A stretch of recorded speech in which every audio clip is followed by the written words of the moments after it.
राजा शिवी चक्रवर्ती। बहुत समय पहले की बात है। कुशीनगर नाम के एक राज्य में एक राजा राज किया करता था। उस राजा का नाम शिवी। वह एक चक्रवर्ती, स्मार्ट और अपनी महानता और दयालु के कारण प्रसिद्ध था। उसकी दया के बारे में ऐसा कहा जाता था कि उसके दरबार से कोई भी खाली हाथ नहीं लौटता था। वह हर किसी की मदद के लिए हमेशा तैयार रहता था, भले ही उसके लिए किसी भी तरह का बलिदान क्यों ही ना देना पड़े। यही कारण था कि उसकी दयालुता के चर्चे पृथ्वी लोक से आगे बढ़कर स्वर्ग तक भी पहुंच गए। जब इस बात का पता देवों के राज इंद्र को चला तो उन्होंने मन बनाया कि वह शिवी की परीक्षा स्वयं लेंगे और सुनिश्चित करेंगे कि वह क्या वाकई में राजा शिवी इतने ही दयालु हैं कि यह उनका महज एक ढोंग है। यह तय करने के लिए उन्होंने एक योजना बनाई।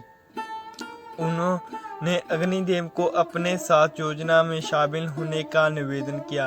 राजा इंद्र की बात पर अग्निदेव राजा शिवी की परीक्षा लेने के लिए तैयार हो गए।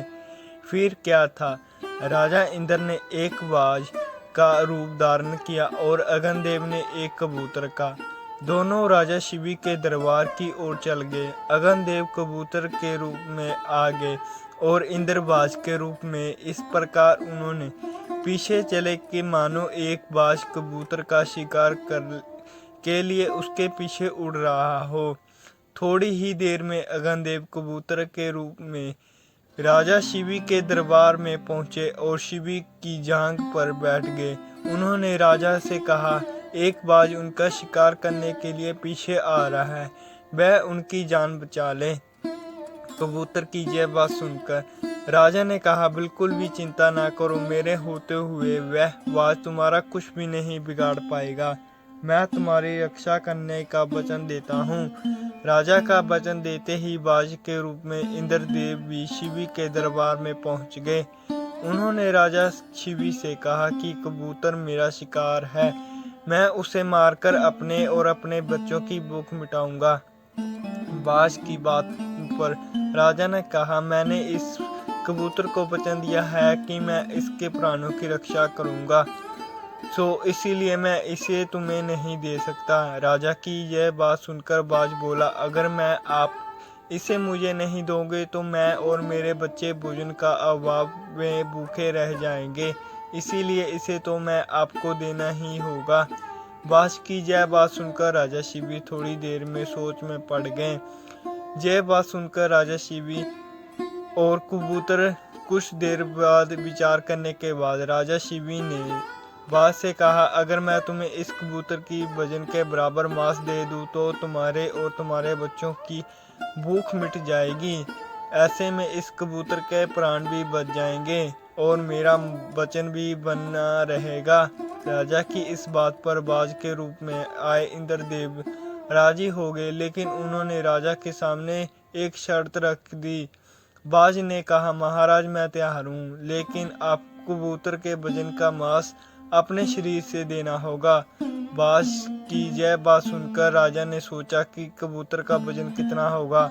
अगर मैं अपने शरीर से इसके वजन के बराबर मांस दे दूं तो इस कबूतर की जान बच जाएगी। यह सोचकर राजा ने एक दरबारी को एक तराजू लाने का आदेश दिया।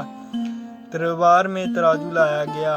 राजा ने तराजू के एक पलड़े पर कबूतर रखा और एक चाकू से अपनी जांघ के एक टुकड़ा काटकर तराजू पर पलड़े पर रख दिया, लेकिन तराजू तभी तनिक भी नहीं हिला। यह देखकर राजा ने एक और टुकड़ा काटकर तराजू पर रखा। उसके बाद मांस का टुकड़ा कबूतर के वजन के काफी कम था। उन्होंने धीरे धीरे अपने शरीर का मांस निकाल कर तराजू पर रख दिया। उसके बाद मांस का वजन कबूतर के वजन से ही कम रहा। यह देखकर राजा शिवी बहुत निराश हुए। उन्होंने निश्चित किया कि अब कुछ न कुछ हो जाए, वह अपने वचन का मान रखते हुए कबूतर को बचाएंगे। यह सोचकर वह खुद ही तराजू के पलड़े पर बैठ गए और तराजू पर कबूतर का पलड़ा ऊपर आ गया।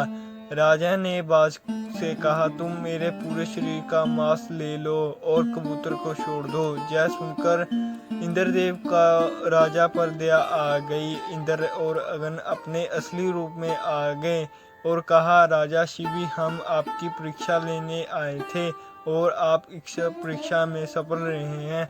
आप वाकई में बहुत ही दयालु और परोपकारी हैं। इस पृथ्वी पर आपकी बराबरी दूसरा कोई नहीं कर सकता। इतने कहते दोनों देव वहां से गायब हो गए।